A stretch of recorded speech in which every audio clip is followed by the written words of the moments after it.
கணபதியே நமக. குரு வாழ்க, குருவே சரணம். ஆன்மீக அன்பர்கள் அனைவருக்கும் இனிய வணக்கங்கள். நம்ம இந்த வீடியோ மூலமாக 2025ஆம் ஆண்டிற்கான ஆவணி மாத ராசி பலன்களை பார்க்க இருக்கிறோம். குறிப்பாக இந்த வீடியோவானது பார்த்தோம் அப்படின்னாக்கா தனுசு ராசி அன்பர்களுக்கான வீடியோ. இந்த தனுசு ராசி அன்பர்களுக்கு இந்த ஆவணி மாத கிரகநிலை ஆராயும் போது வருகின்ற 2025 ஆகஸ்ட் மாதம் 17ஆம் தேதியிலிருந்து 2025 செப்டம்பர் மாதம் 16ஆம் தேதி இந்த இடைப்பட்ட காலகட்டத்தில் நடக்கக்கூடிய நிகழ்வுகளை ஆவணி மாத தொகுப்புகளாக உங்களுக்கு கொடுக்க விரும்புகிறோம். இப்போ இந்த ஆவணி மாத கிரகநிலையை ஆராயும் போது உங்களுடைய ராசிநாதனை ஃபஸ்ட்டு நம்ம பார்க்கணும். தன் ராசிநாதன் எங்கே இருக்கார், தனக்கு 5ஆம் அதிபதி எங்கு உள்ளார், 9ஆம் அதிபதி எங்கு உள்ளார், இந்த 3 கிரகத்தை வச்சு தான் மாத பலன்கள் முக்கியமாக நம்ம நிர்ணயிக்கிறோம். அப்போ உங்களுடைய ராசிநாதன் குரு பகவான் தனக்கு ராசிக்கு 7ஆம் இடத்திலிருந்து உங்களை பார்க்க இருக்கிறார்.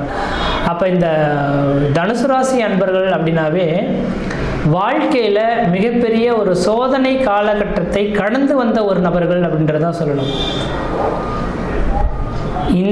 இந்த நேர காலகட்டத்தில் அதுவும் குறிப்பாக 2018ஆம் ஆண்டிலிருந்து தெளிவாக சொல்ல விரும்புகிறேங்க. 2018ஆம் ஆண்டிலிருந்து இன்றைய நேர காலகட்டம் வரலுமே மிகப்பெரிய ஒரு சோதனைகள், அடிமேல் அடி விழுந்து வாழ்க்கையில் மீள முடியாத துயரத்தை சந்திக்கக்கூடிய ஒரு நபர்கள் யாருன்னா இந்த தனுசு ராசி அன்பர்கள். இதுக்கு காரணம் என்ன அப்படின்னு கேட்டிங்கன்னா, முன் ஜென்மத்தில் ஏற்பட்ட கர்ம பலன்களை இந்த ஜென்மத்தில் அனுபவிக்கணுன்றதான் ஒரு விதி. அந்த பலன்களை ஒவ்வொரு ராசிக்காரர்களும் அனுபவிச்சுட்டு தான் வந்துட்டுருக்கோம். அதன் அடிப்படையில் இந்த தனுசு ராசி அன்பர்களுக்கு இந்த நேர காலகட்டத்தில் அவங்க அனுபவிச்சுட்டு வந்துட்டாங்கன்றதான் விதிங்க.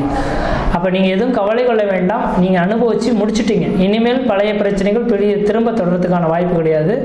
ஆனால் கடந்த கால வாழ்க்கையை இணைச்சி நான் ஒவ்வொன்றா சொல்லணுன்னாக்கா ஒரு நாள் ஆனாலும் உங்களோட கஷ்டங்களை சொல்லி மாளாது. அந்தளவுக்கு பெரிய ஒரு பிரச்சனைக்கு உனிய ஒரு நபர்களாக தான் நீங்கள் உங்களோட வாழ்க்கையை கடந்து வந்திருக்கணுன்ற விதிங்க. ஏன்னா ஒரு மனிதனோட வாழ்க்கையில் அந்த மனிதனுக்கு பேர், புகழ், கௌரவத்தை கொடுக்குது அப்படின்னாக்கா அந்த மனிதனுக்கு நிரந்தரமான உத்தியோகம் தான் மிக மிக முக்கியம். ஆனால் 2018 தொடங்கின இந்த 7 சனி தாக்கத்தினால மிகப்பெரிய லெவலில் தொழிலில் வளர்ச்சி அடையணுன்ற மாதிரி நீங்கள் இருந்திருந்தாலும் கூட தொழிலில் மிகப்பெரிய லெவலில் இழப்புகளை சந்தித்து, ஏமாற்றங்களை சந்தித்து, வளர்ச்சிகள் குன்றிய ஒரு நபர்கள்னால் இந்த தனுசு ராசி அன்பர்களாக இருப்பாங்க.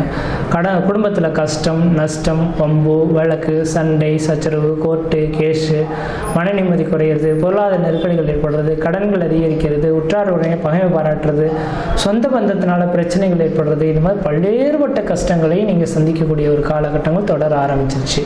அப்போ இந்த மாத காலகட்டத்திலிருந்து நீங்கள் வெற்றி கொள்றதுக்கு என்ன ஒரே ஒரு விஷயங்கள் அப்படின்னாக்கா, முன் ஜென்ம கருமாகள் உங்களை விட்டு விலகிடுச்சு. ராசிக்கு 7ஆம் இடத்துலையும் குரு பகவான் வந்து உட்காந்துட்டார்.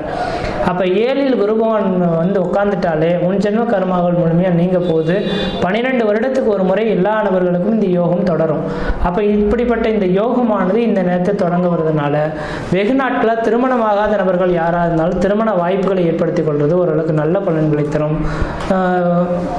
அதே போல் பார்த்திங்கன்னா குடும்பத்தில் சுப நிகழ்வுகள் செய்யாமல் தடைபட்டே இருந்துகிட்டு இருக்கு சார், குலதெய்வத்துக்கு நம்ம செய்துட்ருக்கோம், அந்த சுபகாரிய நிகழ்வுகள்லாம் இந்த நேரத்தில் நடக்கவே மாட்டேன்டுது அப்படின்னு நினைக்கக்கூடிய உங்களுக்கு பார்த்திங்கன்னா சுப நிகழ்வுகள் நடந்தேறதுக்கான வாய்ப்புகள் உண்டு. முக்கியமாக உங்களோட ஒவ்வொரு ஜாதகத்தையும் நம்ம பார்க்க இருக்கிறோம். என்ன சொல்லுவாங்கன்னாக்கா, ஒரு ஜாதகத்தை கொண்டு போய் கொடுக்குறோன்னாக்கா, சார் தாரதோஷம் இருக்குது, மாங்கலி தோஷம் இருக்குது, தாரதோஷம், மாங்கலி தோஷம், புத்திரதோஷம், ஏதோ ஒரு தோஷத்தை சொல்லி இதனால் திருமணம் நடக்கலை அப்படின்ற மாதிரி தள்ளி போயிட்டு இருக்கக்கூடிய நபர்கள் யாராக இருந்தாலும் ராசிக்கு 7ஆம் இடத்துல குரு வரக்கூடிய காலகட்டத்தில் ஜாதகத்தையே நீங்கள் பார்க்க வேண்டாம். எந்த ஒரு பெண்ணையோ எந்த ஒரு பையனையோ பார்த்து திருமணம் பண்ணாலும் இந்த மன வாழ்க்கையானது திருமணத்துக்கு பிறகு 65 வருட காலகட்டங்கள் கணவன் மனைவி உறவுகள், பிரிவுகள், பிரச்சனைகள் இல்லாமல் நீண்ட ஆயுளோட நிறைந்த செல்வத்தோட வாழ்வாங்கன்றது விதிங்க.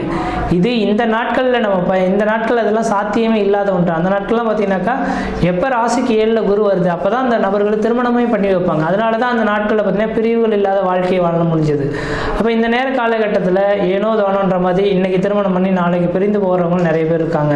அதனால் தெளிவாக சொல்ல வரங்க, திருமணம் மட்டும் ஆகாமல் இருக்கிறீங்க தனுசு ராசி அன்பர்களாக இருந்தால் கண்டிப்பாக இந்த நேரத்தில் மன வாழ்க்கையை ஏற்படுத்தி கொள்ளுங்கள். நான் பொருள் சேர்க்கணும், அது சேர்க்கணும்னு நினைக்க வேண்டாம். ஒரு திருமணத்தை பண்ணி முடிச்சிங்க, வாழ்க்கையில் எல்லாமே அதுக்கு பிறகு அடுத்த கட்ட நிகழ்வுகள் நோக்கி உங்களுக்கு வந்துடும். இது எல்லாத்துக்கும் சொல்லவில்லை, வயது வந்த நபர்கள், அதாவது ஒரு 21 வயது கடந்த நபர்களுக்கு இந்த விதிகளை நான் சொல்ல விரும்புகிறேங்க. அடுத்ததாக பார்த்தோம் அப்படின்னாக்கா, இந்த நேர காலகட்டத்தில் உங்களோட வாழ்க்கையில் பார்த்தீங்கன்னாக்கா ஒரு அதிர்ஷ்ட காத்துகள் வீசக்கூடிய காலகட்டமாக இருக்குது. குரு சுக்கிரன் பார்வை உங்களோட ராசியை பட இருக்கனால உங்களோட குடும்பத்தில் ஏதோ சுப நிகழ்வுகள் நடக்க போகுது. 4 பேர் அழைச்சி விழுந்து படைக்க போகிறீங்க. குடும்பத்தில் ஏதோ சுப நிகழ்வுகள், வெகு நாட்களாக திருமணமாகி குழந்தையை பாக்கியம் இல்லாத நபர்களுக்கு குழந்தை பாக்கியம் உருவாகக்கூடிய காலகட்டங்கள், பொருளாதார அபிவிருத்திகள் ஏற்படக்கூடிய ஒரு காலகட்டங்களாக இந்த நேரம் இருந்துட்டு இருக்கிறத பார்க்க முடியுதுங்க. அடுத்ததாக பார்த்தோம் அப்படின்னாக்கா, இந்த குரு பகவானின் பார்வை ராசிக்கு 3ஆம் இடமான முயற்சி ஸ்தானத்தை பார்க்க இருக்கிறனால உங்களுடைய இளைய சகோதரத்துக்கும் உங்களுக்கு ஒரு இணக்கமான சூழல்கள் ஏற்படலாம். எடுக்கக்கூடிய முயற்சிகள் வெற்றி பெறலாம். அதே போல் 3ஆம் இடத்துல ராகு இருக்கிறனால திடீர் அதிர்ஷ்டங்கள், திடீர் பணவரவுகள் ஏற்படக்கூடிய ஒரு காலகட்டங்களாக உருவாகலாம். அடுத்ததாக பார்த்தோன்னா, ராசிக்கு 11ஆம் இடத்துல லாபஸ்தானத்தை குரு பகவான் பார்க்க இருக்கனால மூத்த சகோதரத்தினால ஆதாயங்கள், அப்போ பங்காளி உறவுகளில் இந்த நேரத்தில் பாகுபத்திரங்கள் பிரிக்கிறதுக்கான வாய்ப்புகள் உருவாகலாம். எடுத்த காரியத்தில் வெற்றி ஏற்படுத்தக்கூடிய காலகட்டம் உருவாகலாம். சார், எங்களுக்குன்ற ஒரு நிரந்தரமான வேலை வாய்ப்பு வேணும்னு நினைக்கிறேன், வேலை வாய்ப்பு இல்லைன்னு சொல்லக்கூடிய நபர்களுக்கு நிரந்தரமான வேலை வாய்ப்பு உருவாகலாம். அதே போல் 4ஆம் இடத்துல சனி பகவான் உட்கார்ந்துருக்கனால வீடு முனை வாசல் இழந்த நபர்களுக்கு வீடு முனை வாசல் கட்டக்கூடியவங்களும், திருமணமே ஆகாது அப்படின்னு காத்திருக்கக்கூடிய நபர்கள் திருமண வாய்ப்புகள் கூடி வரக்கூடிய அமைப்புகளும், தொழிலில் வளர்ச்சி ஏற்படக்கூடிய காலகட்டம் வரும். இந்த நேரத்தில் நான் இங்கேருந்து சம்பாதிக்க முடியாது சார், வெளிநாடுகள் போனால் தான் சம்பாதிக்க முடியும்னு சொல்லக்கூடிய நபர்கள் வெளிநாட்டு வாய்ப்புகள் உங்களுக்கு தேடி வரதுக்கான வாய்ப்பு உண்டு. வெளிநாட்டில் எனக்கு குடியுரிமை கிடைக்குமான்னு தெரியல சார், முயற்சி எடுத்துகிட்டு இருக்கோம் அப்படின்னாக்கா கண்டிப்பாக இந்த நேரத்தில் முயற்சி எடுத்தால் கண்டிப்பாக அந்த நாட்டு குடியுரிமை வாங்கி அங்கேயே செட்டில்ட் ஆகக்கூடிய ஒரு காலகட்டம் உருவாகும். எதிரிகளாகவே என்னை சுற்றி இருந்துட்டு இருக்காங்க சார், என்ன செய்யன்றமோ பார்க்கறதுக்கு அப்படின்னு சொல்லக்கூடிய நபர்களுக்கு எதிரிகள் உங்களை விட்டு விலகி ஓடக்கூடிய காலகட்டம் உருவாகும். உடல் ஆரோக்கியம் சிறந்து வழங்கக்கூடிய காலகட்டம் உருவாகும். முக்கியமாக உடல் ஆரோக்கியம் தான் உங்களுக்கு மிக மிக முக்கியமானது. உடலில் பார்த்தீங்கன்னா பல்வேறுபட்ட பிரச்சனைகள் சந்திச்சிருப்பீங்க.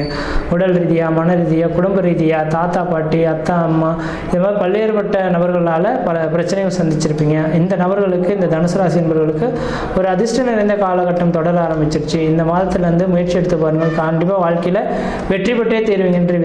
இந்த மாத காலகட்டத்தில் நீங்கள் வழிபடக்கூடிய தெய்வம் எது அப்படின்னு பார்த்தீங்கன்னாக்கா, 7ஆம் இடத்துல குரு பகவான் இருக்கிறனால பிரதோஷ காலகட்டத்தில் சாயந்தரம் 4:30 மணிலேருந்து 6 மணிக்குள்ளார நந்தி பகவானுக்கு 1 லிட்டர் பால், 1 முழம் முல்லைப்பூ வாங்கி கொடுத்து அர்ச்சனைக்காக நீங்கள் கொடுத்துட்டு வந்தீங்கன்னாக்கா முன்ஜென்ம கருமாக்கள் நீங்கி வாழ்க்கையில் வெற்றி பெறத்துக்கான ஒரு காலகட்டங்களாக உருவாகிடுவீங்க. மற்ற இடத்துல உங்களுக்கு எந்த விதத்தையும் தோஷங்கள் பாதிப்பு கிடையாது. சீரும் சிறப்பாக இருப்பீங்க, நலமாக இருப்பீங்க. நன்றி, வணக்கம்.